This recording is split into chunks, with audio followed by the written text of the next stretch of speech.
मैं बताने वाला हूँ आपको कि कंपनी की फॉर्मेशन कैसी होती है, कंपनी की इनकॉर्पोरेशन और रजिस्ट्रेशन के अंतर्गत क्या प्रोसीजर होता है, वो उसके बारे में आपको बताने वाला हूँ मैं। तो सबसे पहले जानते हैं कि formation of a company is the process of creating a legal entity that can operate independently of it's owners. Process typically involve registration and incorporation. Formation of company, जो कंपनी की जो बनाने की प्रक्रिया होती है वो एक लीगल एंटिटी बनाने की प्रक्रिया होती है। That can operate independently of its owner, जो कि बिल्कुल अपने ऑनर से स्वतंत्र रूप से काम करती है। और इस प्रोसेस के अंतर्गत रजिस्ट्रेशन और इनकॉर्पोरेशन से दो महत्वपूर्ण स्टेज आते हैं। ठीक है, इन दोनों को कंप्लीट के बिना कंपनी नहीं बनती है। Initially, there are some person who intend to form a company and who take necessary steps to incorporate by registration। कुछ लोग होते हैं जो कंपनी को बनाते हैं, वो जो है कुछ ज़रूरी मतलब कि स्टेप्स होते हैं, जैसे कि इसका रजिस्ट्रेशन कराना होता है कंपनी का इनकॉर्पोरेट करने के लिए। And they are known as promoter, और उन्हें जो है प्रोमोटर के नाम से जाना जाता है। उन्हीं को प्रोमोटर कहा जाता है जो कंपनी को बनाने की मतलब कि पहले एक इच्छा जाहिर करते हैं, फिर उसके बाद उसमें कंपनी का पहला स्टेप जो लेते हैं बनाने का प्रक्रिया में, उनको प्रोमोटर कहा जाता है। According to section 2 subsection 69 of companies act 2013, promoter means a person. Section जो 2 है सबसेक्शन 69 जो कंपनी एक्ट का है, उसके अकॉर्डिंग जो है प्रोमोटर वो होता है जिसका नेम इन प्रोस्पेक्टस में have control over the affairs of the company, company के जो अफेयर्स उनको कंट्रोल करे। एडवाइस डायरेक्टर्स और instruction to the board of directors, directors को एडवाइस दे या फिर उनको निर्देश दे, और जो बोर्ड ऑफ डायरेक्टर उनको निर्देश दे। कंपनी का रजिस्ट्रेशन क्या होता है, कंपनी रजिस्ट्रेशन कैसे होता है, क्या प्रक्रिया इसमें होती है। चूजिंग अ बिजनेस है, सबसे पहले किसी भी कंपनी खोलेंगे पहले उसका एक नाम रखा जाता है, बीच कंपनी का किस नाम से एक कंपनी रहेगी, उसका बेसिक नॉलेज ये कि उसे वर्क से रिलेटेड जो है एक नाम भी होता है। First step is to select a unique and available name for the company. पहला जो कदम होता है, जो पहला जो स्टेप होता है वो यही होता है कि एक यूनिक, एक अनोखा और बिल्कुल एक जो अवेलेबल नाम हो, मतलब कि किसी और ने वो नाम अभी तक ग्रहण ना किया हो, वो नाम रखा जाए कंपनी का। This name should not be confusingly similar to any existing business name, और ये नाम जो है किसी दूसरी कंपनी से मिलता जुलता ना होना चाहिए। मान लो कोई टाटा कंपनी, तो टाटा से नाम रख लो तुम भी, अब तो ऐसा नहीं होगा, क्योंकि कुछ अलग होना चाहिए, यूनिक होना चाहिए। Obtaining necessary documents. This often includes obtaining a director identification number for the directors and a digital signature certificate for the authorized signatory।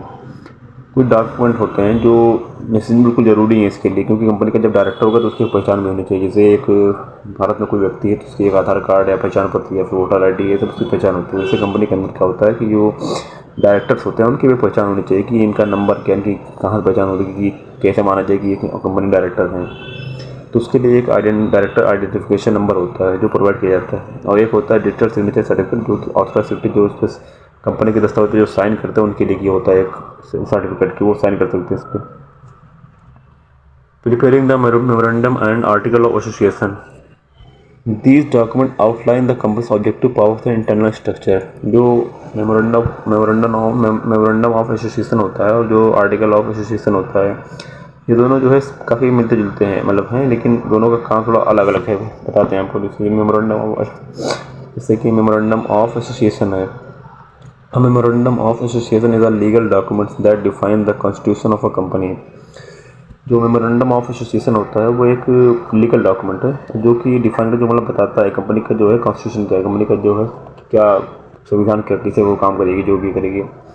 It outlines the companies name, ये जो है कंपनी का नाम बताता है कि उसका नाम क्या है, रजिस्टर्ड ऑफिस क्या है, कहाँ पे, ऑब्जेक्ट्स क्या है, मतलब कि किस लिए बनाई जा रही है, क्या ऑब्जेक्ट क्या है, liability of members and share capital, और जो मेंबर उसमें हैं उनकी कैसे लाइबिलिटी, मतलब लिमिटेड लाइबिलिटी या अनलिमिटेड लाइबिलिटी है, और जो शेयर कैपिटल है वो कितना है, ये बताया जाता है मेमोरेंडम ऑफ एसोसिएशन में। And this clause is MOA are essential for understanding the company scope, structure and limitation. ये जो है मतलब कि बहुत ज़रूरी होते हैं मेमोरेंडम में, क्योंकि इससे जो है कंपनी का स्ट्रक्चर और लिमिटेशन समझ में आ जाता है कि कंपनी का स्कोप क्या है।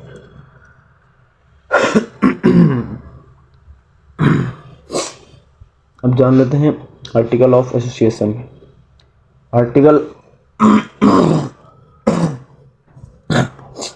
Article of association is a legal document that outlines the rules, regulation, and procedure for a company's internal management and administration. Article of association is a legal document. जो article of association ये एक legal document है जो कि बताता है rules regulation and procedure for a companies internal management and administration. जो company के अंदर जो रूल रेगुलेशन है मतलब कैसे काम होना, किसकी कितना किसकी लेवल की लिमिट को है, लेबिलिटी कितनी किसी लिमिटेशन है कितना, मतलब कि जो भी रूल रेगुलेशन होता है कंपनी के अंदर जितने भी मतलब की जरूरी होती है, शेयर होल्डर के लिए होती है, डायरेक्टर के लिए होती है, एम्प्लॉय के लिए होती है, वो सब जो है इसी के अंदर लिखा जाता है। Purpose of article of association, इसका मतलब कि क्या उद्देश्य क्या होता है इसको बनाने का। आर्टिकल ऑफ एसोसिएशन जो है उसका जो डॉक्यूमेंट इसको बनाने का उद्देश्य क्या होता है। Defines the companies purpose objective and scope. Company का पर्पस ऑब्जेक्टिव और जो स्कोप है कंपनी की मतलब किस लिए बनाई जा रही है, वो क्या मतलब कि क्या उद्देश्य उसका फ्यूचर में है और उसका क्या मतलब कि ऑब्जेक्टिव है, वो सब बताने लिए जो है ये बनाया जाता है। Establish the relationship between the company share holder director and employees.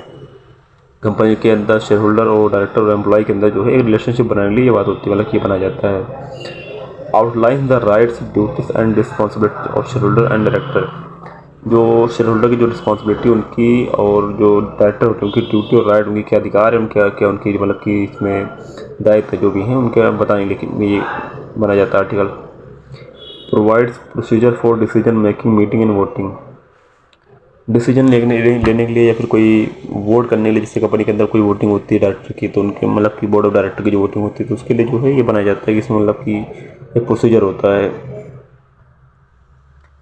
Filling the application the registration process application the registration application along with the required document is submitted to the registrar of companies ROC in the jurisdiction where the company registered office is located. जो एक होता है ROC जो कि मतलब कि जिसके पास जो है कंपनी की सारी डॉक्यूमेंट जाके सबमिट करना पड़ता है कि हमने एक कंपनी मतलब हम बना रहे हैं, कंपनी का जो भी नाम है, डायरेक्टर के कितने सब कितने डायरेक्टर, कितने उसमें शेयर होल्डर, कितने उसके ऑनर है, सब दिखाना पड़ता है, जाके कंपनी को दिखाना पड़ता है सब। तो उसको फॉर्म भरा जाता है पहले एक आरओसी में जाके। तो यार उसी जो अपने अपने एरिया की जिस एरिया में आपकी कंपनी उस एरिया का होगा कोई ना कोई ROC. Incorporation verification and approval. जब एप्लीकेशन जब सबमिट कर देते हैं वहाँ पे तो उसको वेरिफिकेशन होता है आरओसी के द्वारा। The ROC review the submitted document to ensure compliance with the legal requirements. ROC जो है उसको सबमिट उसको वेरीफाई करता है कि जो उसके अंदर जो बताया गया मतलब जो कंप्लाइंस है वो जो लीगल रिक्वायरमेंट जैसी जरूरत है उसके मुताबिक है कि भी नहीं है। ROC is a government agency responsible for registering and regulating companies in India under the Ministry of Corporate Affairs। ROC जो है गवर्नमेंट एजेंसी है, वो जिम्मेदार होती है रजिस्टर करने की कंपनी को और उसको चलाने की, रेगुलेटिंग मतलब उस पर देख रेख करने की इंडिया में। Under the ministry of corporate affairs, ministry of corporate affair के अंतर्गत ये काम करती है। Registration ROC register new companies ensuring compliance with the companies act 2013। ROC जो है वो नई कंपनी को रजिस्टर करती है इस कंपनी एक्ट के द्वारा अंतर्गत। Verification ROC verifies company document including memorandum and article of association. ROC verify करती है कंपनी के डॉक्यूमेंट जैसे कि मेमोरेंडम ऑफ एसोसिएशन होता है या फिर आर्टिकल ऑफ एसोसिएशन, दोनों जो वेरीफाई करती है ROC। Insurance of a certificate of incorporation. ROC जो है इशू करती है certificate of incorporation confirming the company registration. Company जो है वजूद में आ जाने पर कंपनी की बताता है कि जो सर्टिफिकेट इशू किया जाता है ROC द्वारा, यही होता है कि कंपनी के लोगों को पता चल जाए कि कंपनी जो है वो बन चुकी है, कंपनी जो है एग्जिस्ट कर रही है।